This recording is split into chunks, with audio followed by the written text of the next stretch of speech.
Oh my! I don't see where I am on this map.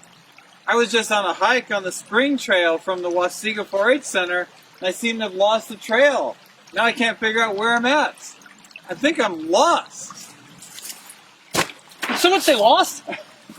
Yeah, I did. Well, did you do any lost proofing before you hit the trails today? Lost proofing? No. Do you know any of the basic needs of survival or the rules of threes? No, I don't know what that is. I was just out for a walk in the woods. Well, no worries, because today's your lucky day. I'll be teaching you some basic survival skills for if you ever get lost in the woods or find yourself in a survival situation. Wow, I'm glad I met you. Well, let's get you out of these woods. All right. Hey everyone, my name is Adam Rouse, and I'm the program coordinator for Wahsega 4-H Center. I'm standing here at our spring trail, which leads us into the Chattahoochee National Forest. But before you go on a hike, you want to do something called lost proofing yourself. Lost proofing yourself, you can do that by wearing the proper clothing, proper shoe wear, having on the appropriate equipment, knowing the trail, or also having a compass or GPS unit with you.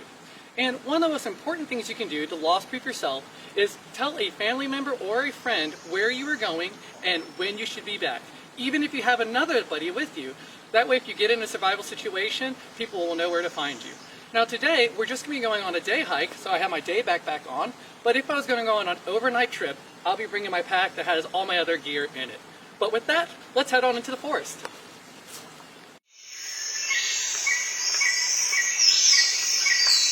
Here at Wahsega, we take lost proof yourself very seriously, but things don't go always according to plan. Knowing what to do in a survival situation can help ensure that you make it home safely.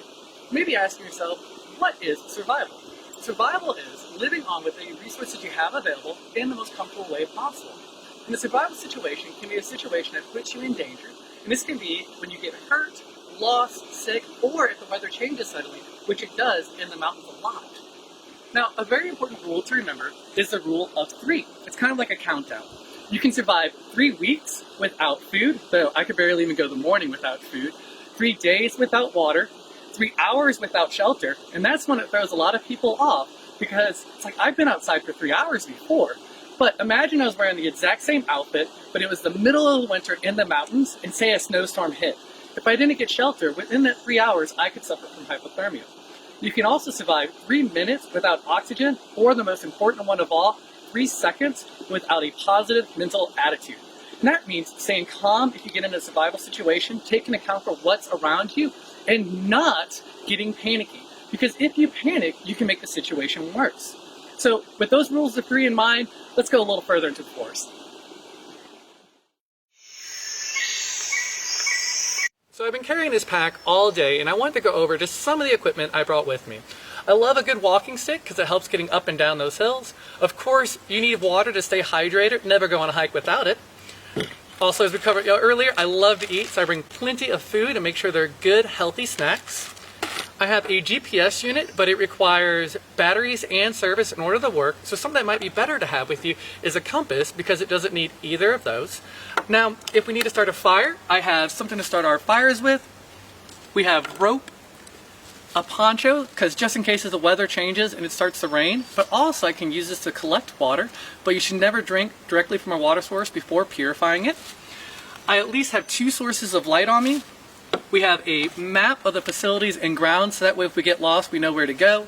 Bug spray, our sunscreen, hand sanitizer, which is really important, and of course, a first aid kit just in case we need it. Now these are just some of the things I have with me. You should always change your pack depending on the area you're going to be going in, how long you're going to be gone, and of course the terrain. We accidentally stayed out too late, but we kept that positive mental attitude, remembered to breathe, and looked around us on what we could use to build a nice structure. So behind me, I have a lean-to structure. We took a stick, leaned it up against a tree, and then crisscrossed more sticks across it. And you want to cover it in leaves on the top and on the inside because it's going to help with insulation and also keeping you dry. So I'm going to crawl on in here for a good night's rest. I might have some creepy crawling friends in there with me, but don't worry, if I sleep with my mouth open, that's just extra protein.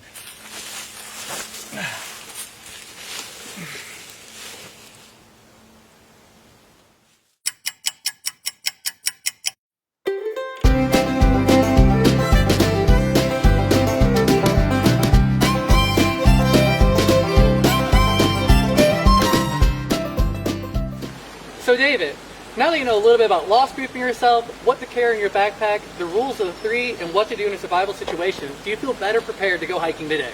I do, Adam. I've already found my way back to the trail. I got my backpack fully loaded for my next hike. I've got water. I called my mom so she knows where I'm going when I'll be back. Got my compass ready. I'm going to go for another hike right now. Awesome. Have a great time. I'll see ya.